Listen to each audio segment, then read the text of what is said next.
Okay, so this video is here to explain the 14th nakshatra out of the 27 nakshatras.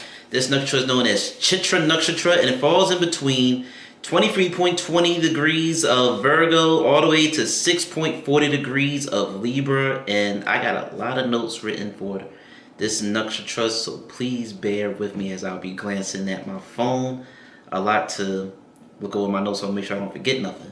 Now, this nakshatra deity is ruled by Tavastar, or also known as Vishwakarma, who is known as the celestial architect. The sexual animal associated with this is a female tiger, and the planet that rules and controls this nakshatra is Mars. And the Shakti, the energy, the power and the ability and nature of this nakshatra is the power to accumulate good karma in or merit in life. So, I don't even know where to begin with this nakshatra. Oh, the symbolism for this nakshatra is a bright, shining gem, a beautiful, shining gem or pearl. So let's start off with the deity. So, when you look up this nakshatra, you'll see maybe two different deities. The two different deities that might rule this nakshatra. For one, you'll see Tavastar, or when you look this nakshatra up, you'll see Vishwakarma, and there's I don't know, they're very interchangeable. They're like two in the same person. Based upon my research, I found that it's apparently stated that in some earlier ancient texts and scriptures that the deity that was ascribed to Chitra was named Tavastar, but then eventually this deity's name was transformed later to Vishwakarma. So it's believed that the deity is the same person, just goes by two different names. And then in some other stuff that I've read, it is stated that Tavastar is a physical, invisible manifestation of a Vishwakarma. And then, through further research, reading a nakshatra book by Victor Kara, who's sort of big on YouTube and astrology, one of his nakshatra books, in one of the ancient sutras known as Taittiriya Brahmana, it is the name Indra is synonymous with the deity of this nakshatra, or the name Indra is partially used to describe this nakshatra. And Indra is a deity who's known as the king of the gods, or the king of the heavens in Vedic Hindu astrology. Now that doesn't mean that in this context that Indra rules this nakshatra, but it more so means that this is like, the king of nakshatras, the top nakshatra when it comes to what Chitra does, what it does, which is craft and create beautiful things. And apparently from what I've looked up, the name Vishwakarma, and translated from Sanskrit or whatever, the name basically means the all-maker.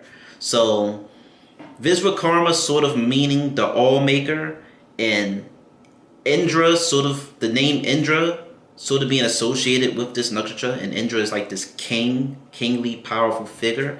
It just shows that this nakshatra is like the best nakshatra when it comes to crafting and creating and building things with your hands and stuff. It's the best at what it does when it comes to creating and building things with your hands.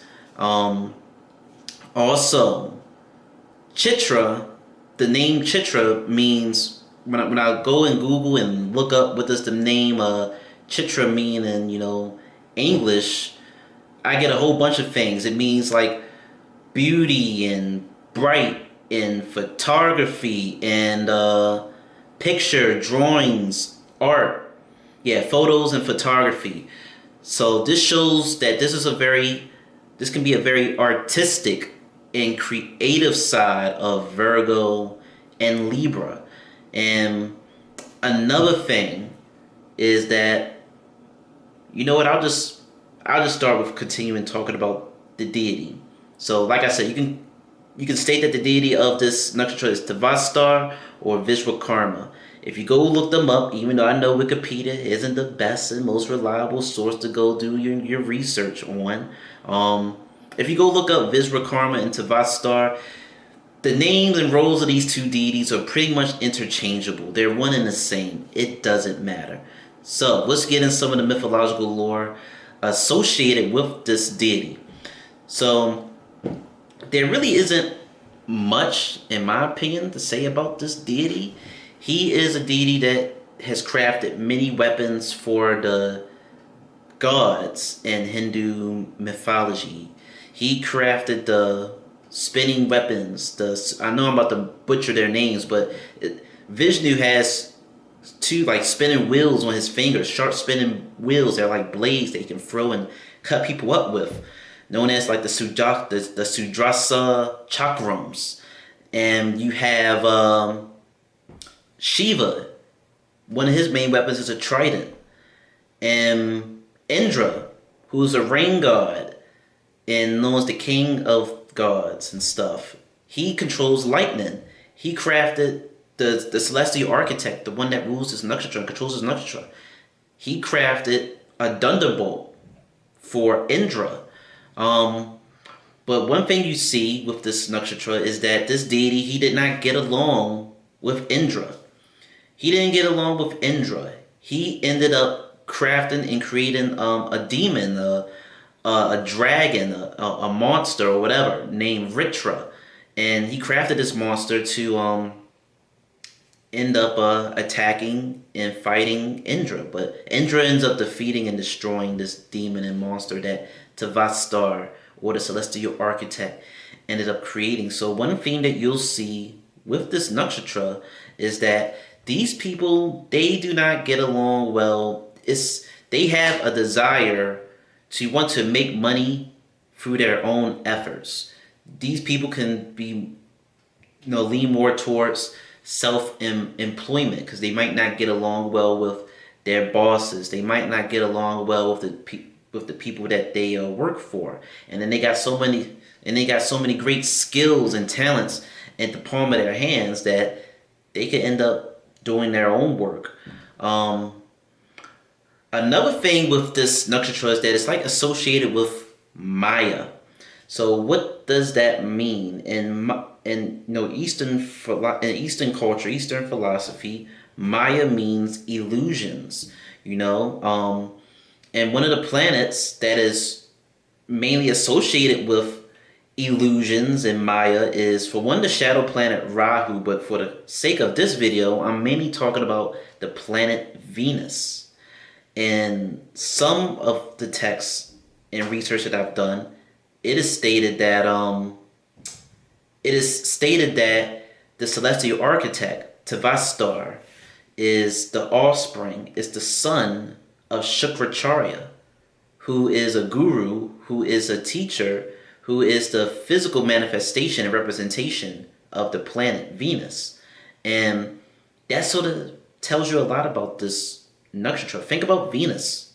Venus represents love and money and material and cozy, luxurious things, and Venus is synonymous with Maya, and Maya is illusions. This shows us that Venus, all the things that it represents, it can, blind us.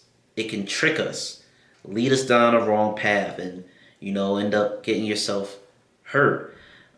This shows that with the assumption and the theories, or just me reading that it is theorized that the celestial architect might be the offspring of Venus, shows me that Chitra, this nakshatra, has the ability to craft great, wondrous things, great, beautiful things out of like thin air, or things, and craft beautiful things out of from your wildest imaginations. And another thing this nakshatra sort of teaches you, and I'm getting off track and philosophical, but y'all gonna get everything.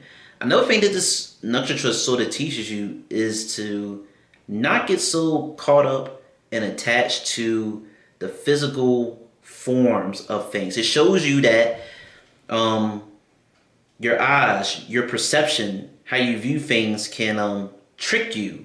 You know, because yeah, this nakshatra is sort of associated with Maya and illusions and grand and beautiful and blinding things and gems and stuff.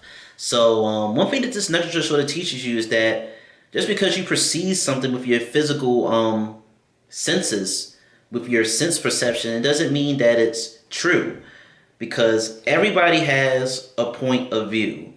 So, for example, if you're one simple example that I like to use, hopefully it doesn't go over nobody's head. It sounds simple, but it's sort of deep and changes your mind a little bit. If you was to stand outside of your house and you described how your house looked from your point of view, however you describe it, whatever you see, it's true, but it isn't the whole truth. So if you just said that all you see in front of your house is a door and some windows and a garage, it's true, but that's not all the house has to offer. Now, if you have somebody else stand from behind the house or inside the house from where they're standing, and they describe what they see, they have their own point of view, and what they see is true, but it isn't the whole truth. Or, you know, like for another like crazy example to try to drill my point that I'm sort of talking free-handedly about is like, for example, like astrology and tarot. Astrology is a great and beautiful tool to try and understand the universe, the God, and the purpose of our existence and personality traits and all these things. It's a wonderful tool, but it isn't the end all be all. What I see and what I teach isn't the end all be all, you know, and you can't learn and know and grasp everything. Everything that I say is partially true, but it isn't the definitive truth. And because it isn't the definitive truth, and because you can never grasp the whole picture of something, you know, you got to sort of stay open-minded. You can't get too caught up and wrapped up in why someone might perceive you the way that they do. You can't get too caught up and wrapped up into whether someone is right and wrong based upon their belief system. They might be partially right. They might be partially right, but they're not completely wrong. And you might be partially wrong, but you're not completely right. And we'll never view and grasp the whole picture of things and of situations and of our existence, you know, unless you're like omnipresent and you can see everything that's going on at the same time. You'll never be able to fully view and comprehend and grasp the truth. That's like, you know, you see some incriminating evidence in a crime scene and you think that incriminating evidence is enough to, you know, get someone thrown in jail. The incriminating evidence that you see is true, but you don't know the full context and story behind it. You only have one part of the truth. And another crazy example, you think that you know, we have a tendency to let's say that you break up with somebody. You hurt over the breakup. You might keep looking at their page or look at photos of them, and you think you hurt over them, and you think that the love is still there, and you spying on them, but the love isn't there no more. You got too caught up in the form of, you know, what you thought love was. The love that you're looking for has probably transferred over and has manifested itself into a new form. It's probably manifested itself into a new person, and you're too caught up and wrapped up in looking at the old love that isn't there no more, that you're becoming oblivious to the new love that is waiting for you. In these little crazy examples that I just thrown at you is like what Maya is. You get caught up in a form. You get caught up in what you see, and what you see isn't necessarily the truth. If someone you love dies and you bury them, they're not in that cemetery, you know. The person that you love, their energy is going to manifest somewhere around you, maybe in some way, shape, or form, and maybe someone else that's near you and stuff. So Chitra Nakshatra, after that long philosophical rant, can really be associated with magicians and trickery and illusions, and maybe even some witchcraft, but just deceiving your eyes, like Mysterio from Spider-Man, if you're familiar with that character. Another thing with this nakshatra is is one of the symbolisms, one of the alternative symbolisms for this nakshatra is a pearl. And one thing that I believe that is true about pearls, don't quote me 100% on this, is that it takes a clam or an oyster or whichever the one of those two motherfuckers I just said, it takes them a while to craft and form a pearl. But once the pearl comes out, the pearl looks beautiful and stuff. So one thing that we see that with Chitra Nakshatra, they can spend maybe, they'll be willing to spend and dedicate a lot of time to crafting and perfecting and making something look real beautiful and perfect. And now let's get into some other alternative mythological stories that is associated with this nakshatra. And it's all based upon the sexual animal being a female tiger. And it's funny, the story that I'm about to tell you about the female tiger is sort of a follow-up to Hasta Nakshatra's story with its buffalo. So, apparently, mythologically, there was this demoness named, I forgot her name off the top of my head, but I think her name was Mahishi. Yes, there was a demoness, a female demon known as Mahishi. And she was the sister of the demon that I talked about in Hasta Nakshatra, whose name was known as Mahishasura. Her brother was killed by the goddess Durga. And if you don't know more about that story, go look at Hasta Nakshatra. But she's upset and she wants revenge on the gods for killing her brother. So she goes and prays to Brahma to gain his attention so that she can be granted a boon, which is a wish. And initially her wish was to be invulnerable, to be immortal. But he would not grant that wish. He could not grant that wish. Everyone must die or whatever he says. So she asks instead for her wish to be that no one could kill her. And the only person that could kill her would be a son from Lord Vishnu and Lord Shiva. And the wish is granted. So she's thinking that, she's invincible, that no one can touch her. Because Vishnu and Shiva, they're two male gods. So it's like impossible for two guys to have sex and form an offspring. So this was a big dilemma for a little bit. But Vishnu is a deity who will always have to reincarnate and live the life of a human, immortal, because he was cursed to have to live the life of a human, immortal. So Vishnu reincarnated himself, reborn himself as a woman. And in that woman human form, that woman avatar form, him and Shiva had sex and gave the offspring. And they had a son. That son was named Lord Ayappan. And Lord Ayappan was Lord Ayappan was incarnated on Earth as a human, and I forgot the name of his human incarnation name, but it doesn't matter. And he was reborn on Earth, and he was found by a king in the middle of the forest or whatever.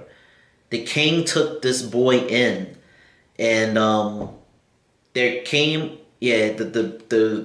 took the boy in, and he had a wife, and they either was expecting a baby, she was pregnant, or they already had a kid. But this boy, Lord Ayappan, in his human incarnation, was older, and the king was maybe considering making Lord Ayappan the heir to the throne, and the mother, his stepmother, Lord Ayappan's stepmother, was insecure, and she didn't want this boy to take the throne away from her own biological flesh and blood. So what did she do? She faked a disease. She faked like she was sick, and she stated that the only way to help cure her illness is if she had the milk from a tigress. And Lord Ayappan, the child, the kid, whatever, he offered to go get milk from a tigress. And the woman, the stepmother, was hoping and expecting him to get killed, to die. What? A little kid going to go get some milk from a tiger? He should die. But instead, the kid comes back riding the female tiger with milk with a pack of cubs behind him. So when the king and the stepmother seen this stuff, they like, okay, there's something special about this child. This child is divine. And eventually the child ended up leaving.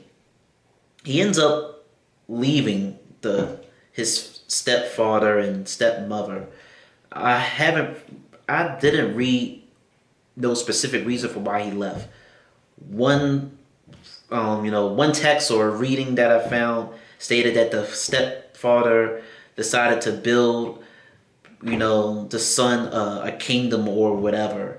Or maybe we could come to our own conclusion that maybe he sensed that the stepmother didn't like him, or that the stepmother was hoping that he died and set him up, and he just didn't want to be with his parents. So he ends up leaving. And long story short, eventually Lord Ayapim ends up fulfilling his destiny for why he was born, and ends up killing or defeating this Mohini woman. This this Mahishi woman, this demon who made that wish to be invulnerable. So what do you see and learn from this story? We see that Chitra people, they could have a estranged relationship with their parents. So you'll potentially see a distant relationship with their parents, specifically their mother or stepmother or mother-like figure. And I already told you that these people might not get along well with their boss or their bosses and stuff, and they might have the desire to work for themselves. And we just seen in this story that he went and accomplished a seemingly impossible task. Chitra natives, they have this fierceness to them. They have this fierce side to them. And, they just have this fierce ferocity to them. And it could be in the sense of anger and fighting, or it could be that hustling, go-getting mindset that I'm going to accomplish this task and can't nobody stop me. And the female tiger, the tiger in general, that can also be associated with Goddess Durga. As I was saying, because the camera stopped recording. Goddess Durga was a deity, a female deity, who was born and created from several other gods and deities.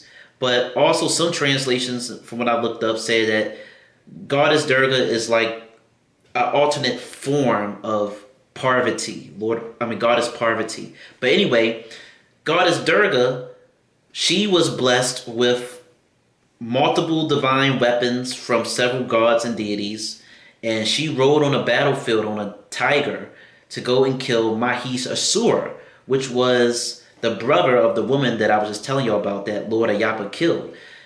So we just see that whether it's Lord Ayappa or whether it's Goddess Durga, these people will be riding, metaphorically. They will ride on their tiger and they will kill, or slay a seemingly impossible person or task through their own efforts and stuff. And that's the end of that little mythological story. One of the other things that you'll see with Chitra Nakshatra is that these people could really love, they could be photographers. These people could love weapons of all kinds, knives and guns and swords, axes. They could have a fetish and interest for weapons, playing with weapons, making weapons. These people could love to work out and maybe transform their body into a weapon. They could just like to maybe work out and mold and perfect their body. And these people could have potentially photographic memory. If it's like, in their moon, or if it's in if their Mercury is in this nakshatra. Now, this nakshatra is also sort of associated with another smaller, lesser known deity known as Chitra Gupta. Who is Chitra Gupta? Chitra Gupta was a deity, a person who came out of Lord Brahma to help assist Lord Yama, who is the deity that rules Bharani Nakshatra, the second nakshatra, He was created to assist Lord Yama when it came to deciding where do people go when they die. Are they going into a hell? Are they going to a heaven? Which loka, which realm are they going to? What is going to be their job when they reincarnate on Earth or whatever? You know, because here's the story. Brief little story. I'm gonna try to make it brief. The original king of the heavens and all that stuff was the deity of Shetabishak nakshatra, which I'll get to when we get to that nakshatra. But his name was Varuna. Varuna, he was the judge, the jury, and the executioner. Not only was he considered to be the king, the original king of the heavens and gods, but he also was responsible for, deciding and judging where do souls go when they die and stuff. He did all of that. But Indra, who is the deity of Jyeshta nakshatra, which is in Scorpio, which we'll get to in detail when I get to that nakshatra, Indra ended up taking that position of the king of the heavens and stuff from Varuna due to dirty, underhanded methods. But when Indra got this position, he was unworthy and undeserving of this position. And he couldn't keep up with the enormous tasks and responsibilities that Varuna originally had. And so what did Indra do? He ended up finding somebody who could be responsible for running the underworld. He ended up finding somebody who could be responsible for deciding and judging where do souls go, where do people go when they die. So Yama was that person. But Yama was messing up. Yama wasn't really good at his job. He wasn't the best at his job. And I wish I would have learned this lore before I recorded the second nakshatra of Lord Yama Bharani. But apparently, Lord Yama used to be a very attractive, beautiful young man at one point. And he ended up getting... Yeah, he used to be a very beautiful, attractive young man or person at one point. But he got so caught up in his looks and wooing and charming people with his looks that he neglected his job. People wasn't dying, apparently.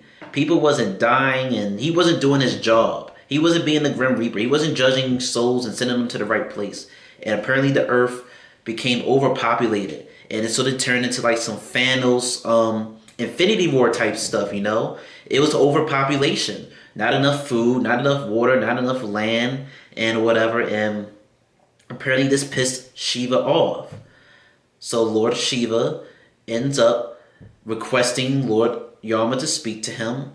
And he greets and speaks to Yama or whatever. And apparently he sends Yama to go fetch him some water in a pond. Yama looks at the water. He sees a terrible, ugly, terrifying beast, and he runs to Shiva. Shiva says, he tells Shiva, hey, there's this monster in the water. And he says, that monster was you. Touch your head. And he felt his head, and he felt horns on him, and he realized that Shiva ended up cursing him.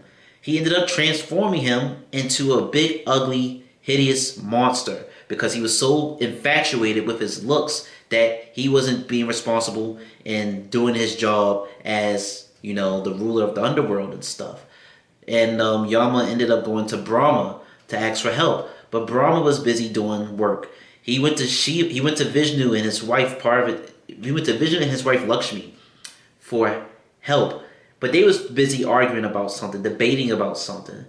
So he ends up doing prayers to Vishnu. And once he got Vishnu's attention, he asked Vishnu, could you, get rid of this curse to make me handsome and beautiful again? And Vishnu said no because you would neglect your job again. And that was the long story short. That was the end of that story, and we understand why Yama looks the way that he looks, and we understand that Yama wasn't good at his job initially, and that he needed assistance. So Chitra Gupta was born and created from Brahma. And Chitra Gupta, like I said, Chitra means like photo and photography, or it's like associated with art and beauty and recording. Chitra Gupta is stated to record all the actions that humanity does. It records all of your actions, all of your deeds. And with recording all this information, it goes to Lord Yama. He gets this. I'm just freestyling now. I'm just making things trying to make sense. He gives this information to Yama. Yama sees his long transcript of all the actions and deeds this person has done, and then he decides where that person goes. Thanks to Chitra Gupta being able to record all the actions on Earth. It's also sort of theorized that, Chitra Gupta sort of runs the Akashic records if you're responsible. If you're knowledgeable of the Akashic records, which is supposed to be this metaphysical place that records all of the actions of that goes on in Earth or in this universe or in this dimension. And if you can access the Akashic records, or you go to someone who does Akashic records stuff, they'll be able to sort of, track down and tell you all the things that your soul might have done in a last incarnation or in previous incarnations. They could just tell you, who was you maybe in a previous lifetime.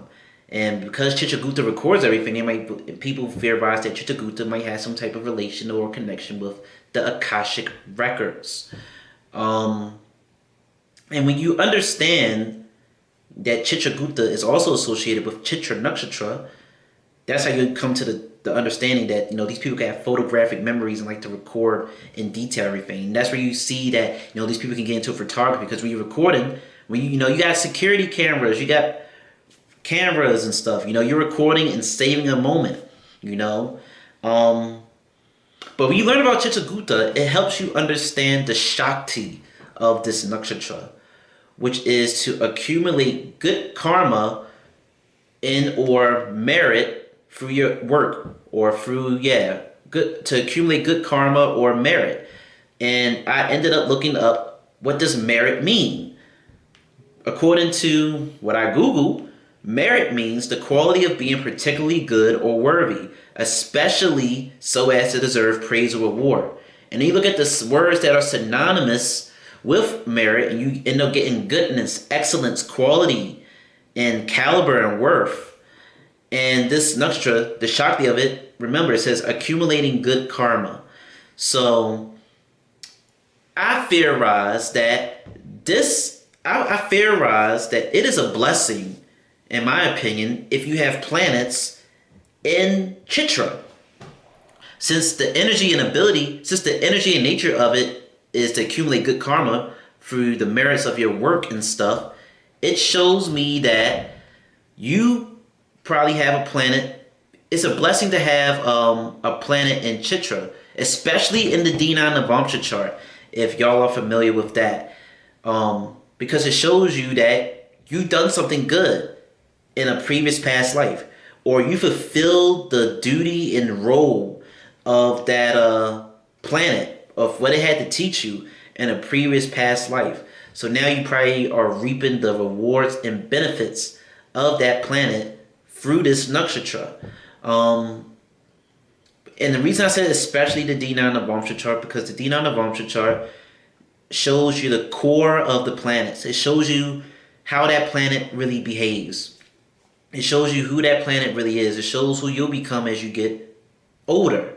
So if you got I'm just theorizing, if you got a planet in Chitra and the Navamsha, it shows that you sort of got some good past life karma. That planet's going to sort of behave very good as you get older. You're going to reap some type of reward from that planet. And if it's just in your birth chart and not your Navamsha, well, then you might reap rewards of that planet early on in your life. But when you get to the second half of life, something else might happen. But of course, take all I just said with a grain of salt, because you got to look at someone's birth chart specifically and see if it's overwhelmed with malefics or benefics. See what planets is sitting beside it, when in the houses next to it. So I'm just speaking very general, in a general sense. But now let me look at my notes really briefly to make sure I am not forgetting anything. Alright, so another thing that this nakshatra teaches you, because I basically hit everything, is that this nakshatra, it sort of shows you that there is beauty, everything is beautiful, and the formless expresses itself through form. And everything is beautiful because it's an expression of one's soul. So what do I mean by that? I told y'all in the beginning of this video that it is sort of theorized that Tavastar is like some physical manifestation of visual karma. It's the physical manifestation of the energy of creation. And when I learned that, these light bulbs just went off in my head, and it made me realize that everything literally is beautiful, or everything is literally an expression of one's soul. Because think about it. From a real literal five senses from a literal five senses point of view, you can't literally see someone's soul. Like, boom, draw someone's soul. You can't literally see that stuff, not with the regular human eye. But when you think about it, everything that we use is a representation of one's soul. If like a table or a fork or a spoon or a cell phone, that cell phone that you're using, it's like the representation of one's soul. Someone created that phone. That phone, the idea of the cell phone that you're using, it came from somebody. It came from that person's soul. And they took what was in their mind. They took this intangible image and they made it physical. They made it real. They took something that wasn't real and they manifested it and made it real in the palm of their hands. And that creation is a representation of their soul in a sense. Like, for example, real easy example. You hear about musicians all the time, and you might really love a musician's music, but then you hear about their personal life, and it's like, ugh, I don't like their personal life. They're in the news for this, they're in the news for that, but I really love their music. It's crazy. It's like that. It's hard for you to hate that person, because even though that you might not like what that person does, there's still a part of their soul that is beautiful. Because despite whatever heinous crimes or life they live, that music came from them. Those lyrics, those words, that harmony, it came from them. Their music is an expression of their soul. So when you fall in love with someone's music, you are falling in love with a part of themselves. You are falling in love with a piece of their soul, a piece of their essence, in a sense. You drive a car, someone designed that car. Someone created that car. Someone drew the blueprint for that car. You love that car so much, but if you got to probably learn the person and meet the person who made that car, you'll probably fall in love with them more. Because that car is essentially an extension of that person. That cell phone is an extension of that person. Everything that we use is an extension of the creator that it originally came from. Because everything was created by somebody. This robe, a chair, your car, your seat, your TV. Everything that we use, everything that we might like to use, it came from somebody else. And, we all have souls, but souls are sort of things that we can't physically see. And that's why I said the formless, which is our soul, manifests itself through form. Your body is your soul expressing itself. So when you look at things from this perspective, it sort of makes you not hate yourself. If you're fat or you have body dysmorphia, you hate something about your body, you hate something about yourself, think about it. Your soul chose to be born in this form.